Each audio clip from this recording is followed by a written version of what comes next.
You're listening to Catholic Chicago. Ahead, the Archdiocese of Chicago brings you programs about the people, events, and issues that touch our lives. Welcome to Catholic Chicago.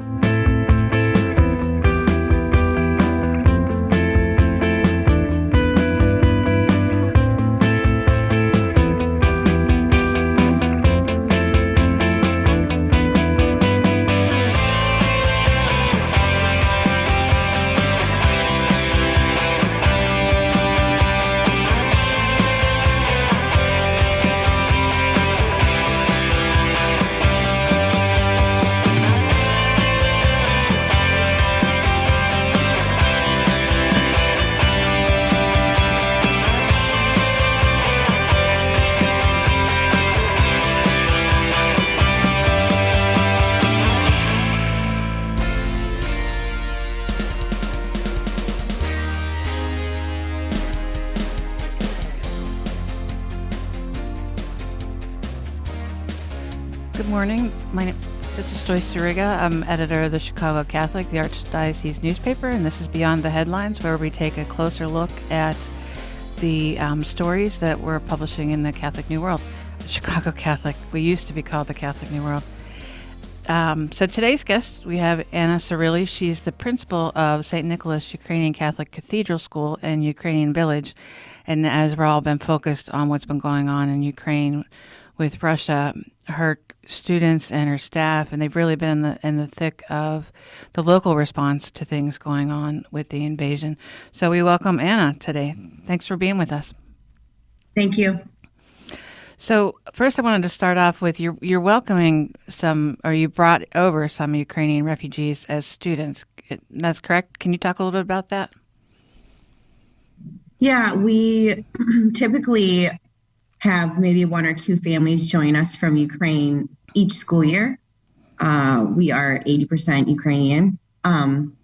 But within the last 4 weeks, we've now enrolled 20 students. Wow. And they're here with their families. They just fled and found family here, and then they came to be here? Some yes, some no. It depends on the situation. You know, it varies. So there's two dads that are actually here that already had visas themselves, so they were able to leave, or like maybe a American passport. Okay. And then there's some without their fathers, but they're here with their mothers. And then we have one that's not with either parent, that's with the grandparents. Okay. Sorry, that's going to happen. That's okay. Do you think you're going to, the Biden administration mentioned that we're going to welcome some Ukrainian refugees. Do you think you're going to have more students coming in? And then can you tell me a little bit about the role of Big Shoulders in the whole thing?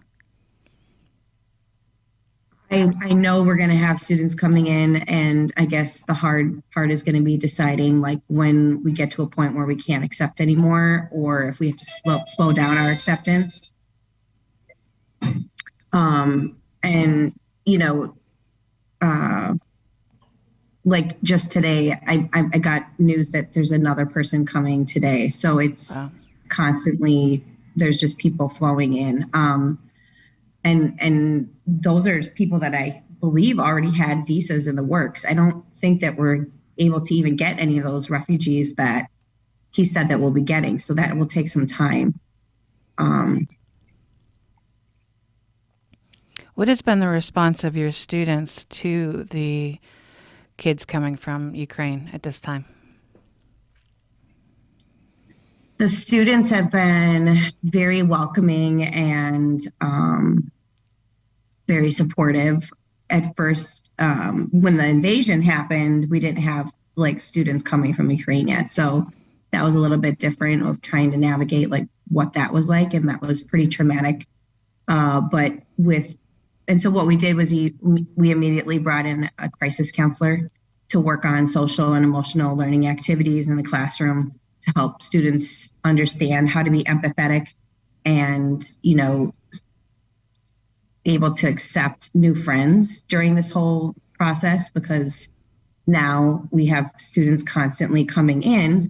And so what we're saying, or what we're seeing the students doing is they're super excited to welcome a new friend from Ukraine, and they'll come in and they'll just grab them by the hand and take them in and introduce them to other people in the classroom, show them around the classroom. So, and that's been happening from the pre-K level all the way to 8th grade. Even in the 8th grade class, or like the 7th grade class, for example, we had students that took another student up to this special room that we have where they can go and get any sort of supplies that they need, or, school supplies, toiletries, toys, or activities that they can do. And so they've been very proactive in that and playing that role of being a welcoming host. And so that's been really, really, really great to see. Now, speaking of that, with the supplies, are you collecting donations, I think? And what, if you are, what do you need? What could people help out with? Yeah, so our donations are spanning from, like supplies. We have an Amazon wish list that the teachers and the staff are constantly updating depending on who we're receiving, So like we got another pre-K student yesterday, and do we have enough napping stuff for them to be able to take a nap during the day? Like things that we don't really think about until it's actually happening.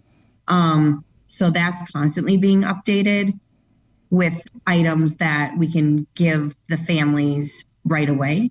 And then we're also accepting donations through Big Shoulders Fund, and we can talk more about that, but there's monetary donations that we're accepting as well to support the tuition costs. So is Big Shoulders, they're covering the tuition, or how are they working with you on this? And Big Shoulders, for those who are listening who don't know, it's a fund that supports a lot of our schools that are economically disadvantaged. So then go ahead, Anna. Yeah. So in order to be a Big Shoulders Fund school, you have to be 60%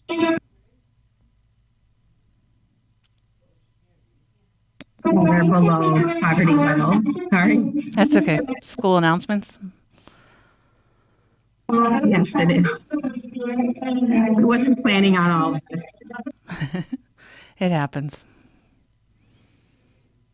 This is a Catholic broadcast, right? Yep.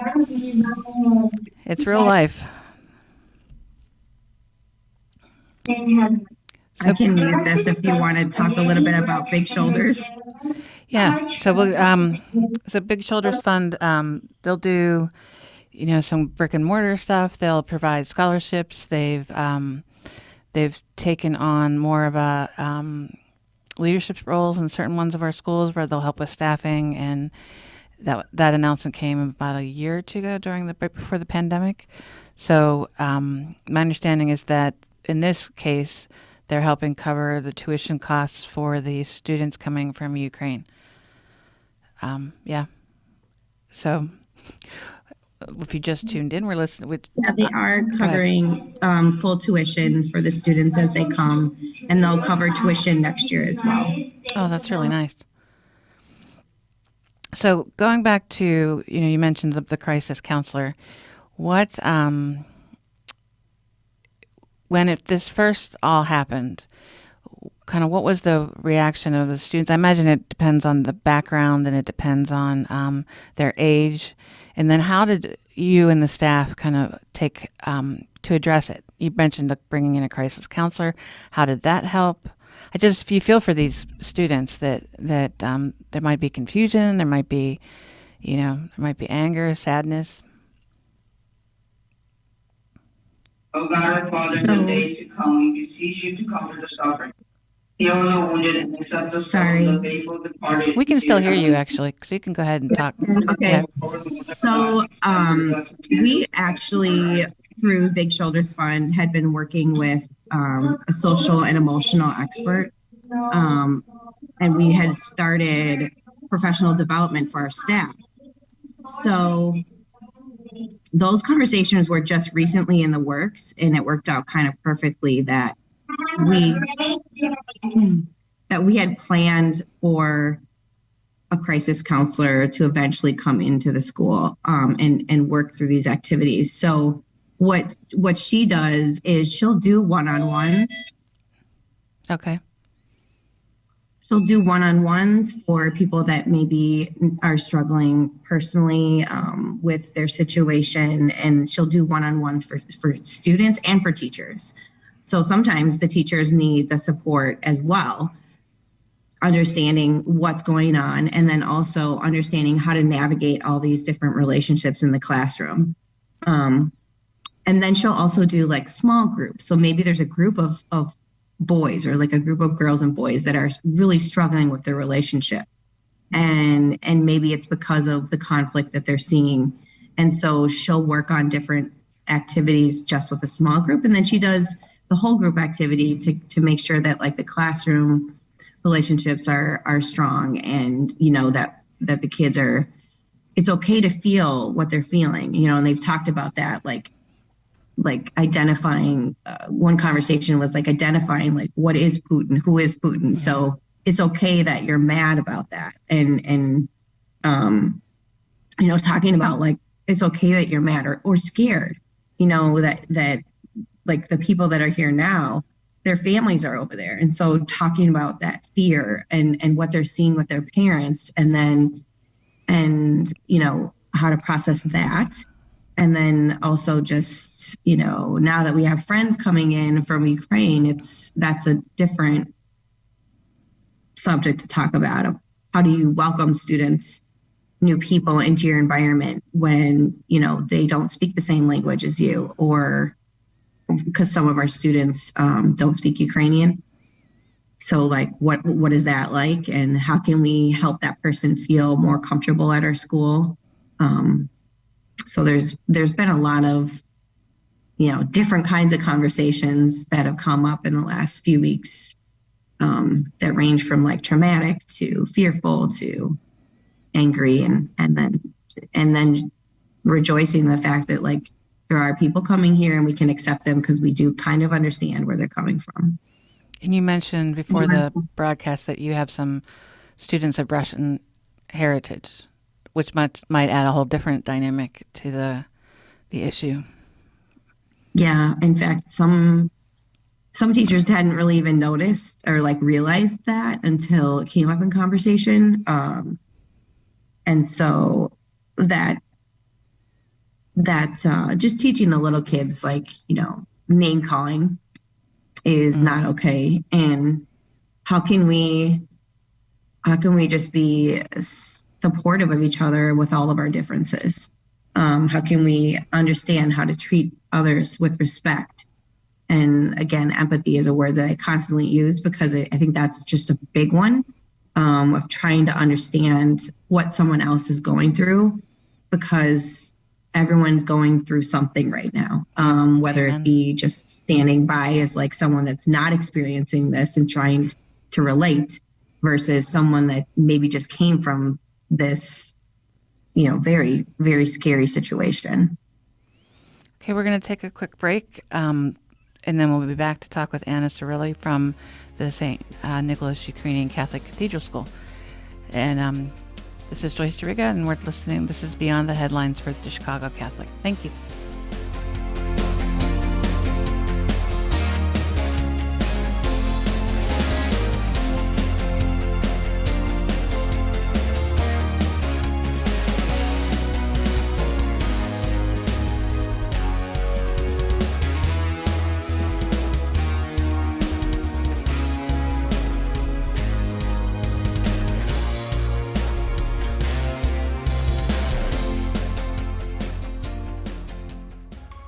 Did you know that Catholic Charities accepts car donations? If you're ready to free up space in your garage and put a stop to all those expenses that go along with owning a car, we will gratefully accept your donation, whether the car is running or not. You choose a pickup time that is convenient for you, and we will make the donation as easy as possible, free of charge. You'll receive a charitable donation receipt as well. We accept all types of vehicles nationwide, and you will know that your donation is made to Catholic Charities, an agency you can trust. To learn more about donating your car, call 877-786-4483. That's 877-786-4483. Thank you.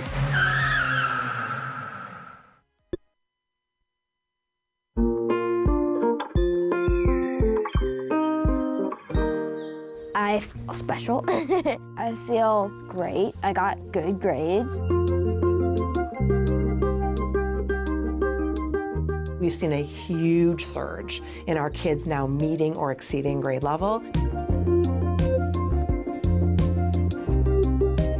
Come check us out. You may have never thought we were an option before.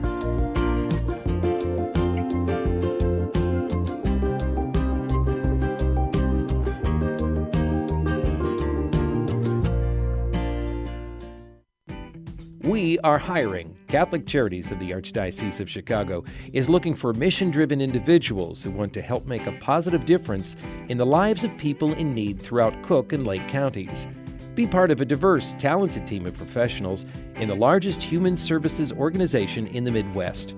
We are dedicated to helping people chart a more stable, happier future for themselves, and we accompany anyone in need, regardless of faith, gender, race, or ethnicity.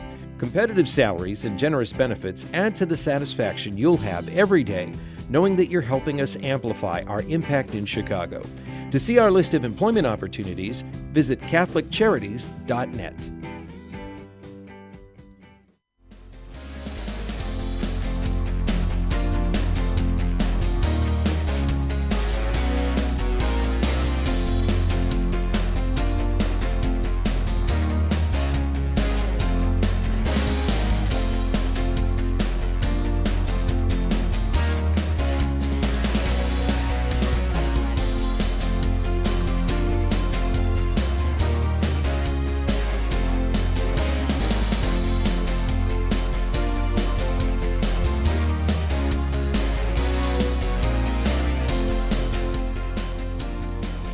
Welcome back. This is Beyond the Headlines. My name is Joyce Duriga. I'm editor of the Chicago Catholic, and I'm going to take a second to encourage you to go to ChicagoCatholic.com. You can subscribe to our newspaper there.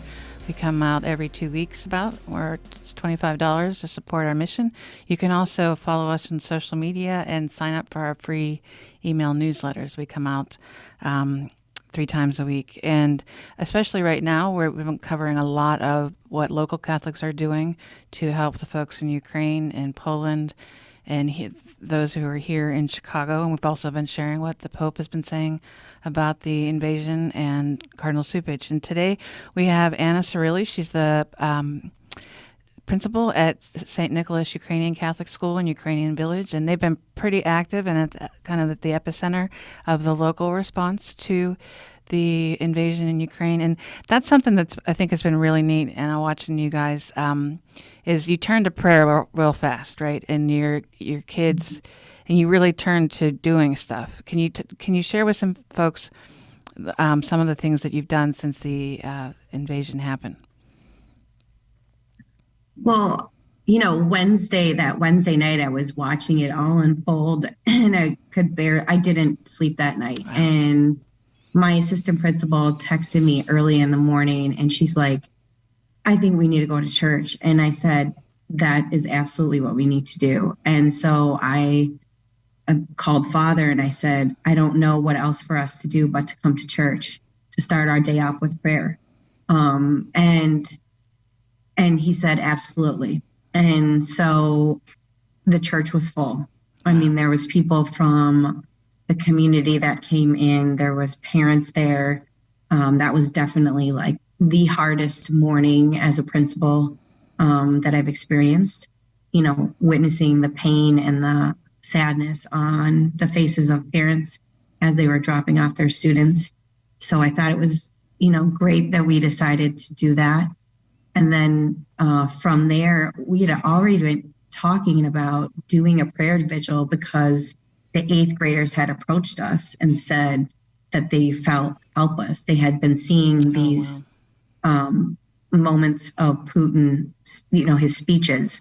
And so they're very well versed in their history. And so they knew that this was coming. And so they had already talked about doing a prayer vigil on the Monday immediately following the vigil. So we dove into planning that and have, help the students get ready for that. I mean, they planned it.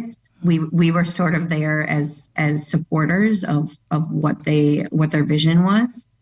And then, from there, it was like, what are we going to do next? And they don't want to stop because it helps them share their message. It helps them bring in people to, to pray with them and to really stay hopeful that this will end. And so they planned another prayer vigil with some other Catholic schools that had reached out, because everybody's reaching out of, trying to find ways to support our school. And that's probably been the most powerful experience that the students have put together. How does it make you feel? And there has been a lot of outpouring of the Catholic community, and even the wider Chicago area community to you all. How does that make you feel, and how does that make your staff and your students feel? I think it's been so overwhelming that they didn't even realize it when it was first coming in.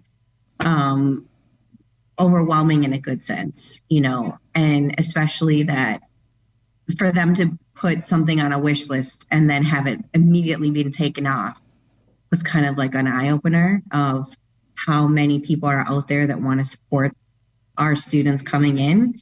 And, so they've slowly been trying to navigate that and, working together as a team to make sure that the packages are getting opened and organized and put in places where they're accessible to the new families that are coming in. So it's been a great experience for the team in terms of the opportunity to really be a team. God finds ways to bring us all together. And this has definitely been one of those situations, because our team's always been great. We just maybe haven't had, especially because of COVID, right, the opportunity to really work together. And so this highlights what a great team we have here at St. Nick's. What's it been like for you? I mean, I don't think in your wildest imagination you can dream that as a principal you're going to have to navigate this situation. Yeah, for me, I haven't really thought about it. Yeah, probably just keep trucking. Yeah, this is what you signed up for, right? So in a sense, I've always wondered, why am I at St. Nicholas? I feel that it takes someone that can manage all of this, and I'm here all the time. So, someone that can manage the emotions and be able to still focus on what's the end goal and make sure that we get there. So, I've been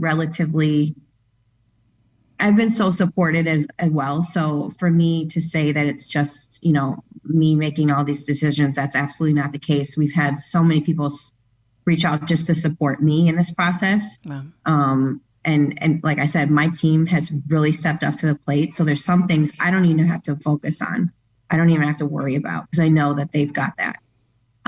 So I can focus on maybe bringing in some extra supports from outside, or like work with other community partners to provide different experiences for the students. Like today, for example, we had someone reach out from the Morton Arboretum. So the students are taking a field trip there it's like a social and emotional learning activity in nature, which is awesome. Yeah. But because I have time to focus on some of the emails that are coming in, I could answer that one from the Morton Arboretum and say, yeah, our students would love that experience. So, I've gotten a lot of support from people and definitely from my team. So I'm okay. That's tremendous. I mean, that just makes you feel good. There's so much negativity in the world, and it's easy to focus on, and especially with the invasion and with how the people in Ukraine are suffering, and to know that there's just been such support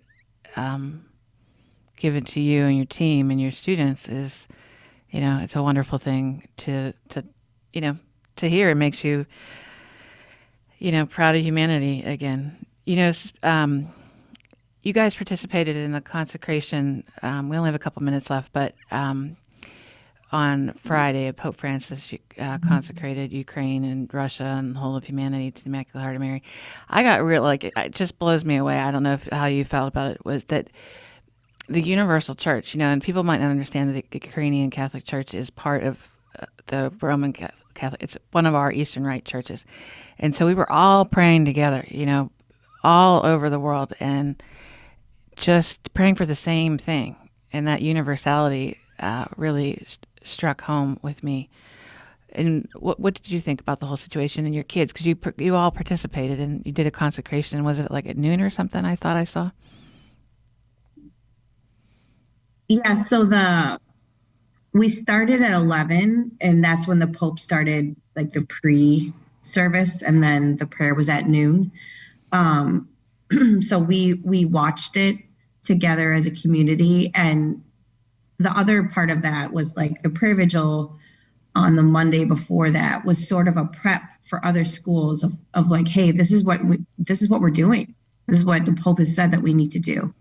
And so informing other schools of this service so that everyone was aware. However, it seemed I was getting calls from downstate or from all over of other schools that were going to pray as well, So as you said, as Catholics, that is truly amazing. It gives me goosebumps.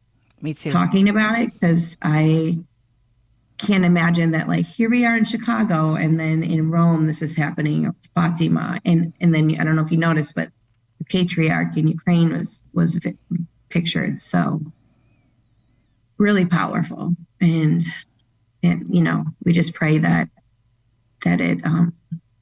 we'll start to see some effects of that powerful prayer. Amen. Amen. So people can go to your website and your social media in case they want to follow what you're doing, and then go to Amazon for the Amazon wish list for the new Ukrainian students that are coming into the school. Yeah. So awesome. Yeah. So we posted. Yeah. Thank you. We posted all of that on our Facebook page. So that's probably the best place to find it if you're looking for some way to support our students that are coming in. And that. I've been to the site a couple of times. So there, for those who are watching on YouTube or listening on the radio, if you go to St. Nick's Cathedral website, they do have their Facebook so you don't have to go on Facebook. You can click through that. So Anna, thank you so much for being with us today. And we're praying for you, and keep us posted on what's going on, and we'll follow up let's pray that this just ends sooner rather than later. Thank you. Yeah, thank you for sharing our voice and the voice of our children. Thank you. You're most welcome. And thanks to everybody tuning in today on the radio or on YouTube. My name is Joyce Duriga, editor of the Chicago Catholic, and this has been Beyond the Headlines. Have a gentle and joy-filled day. Thank you.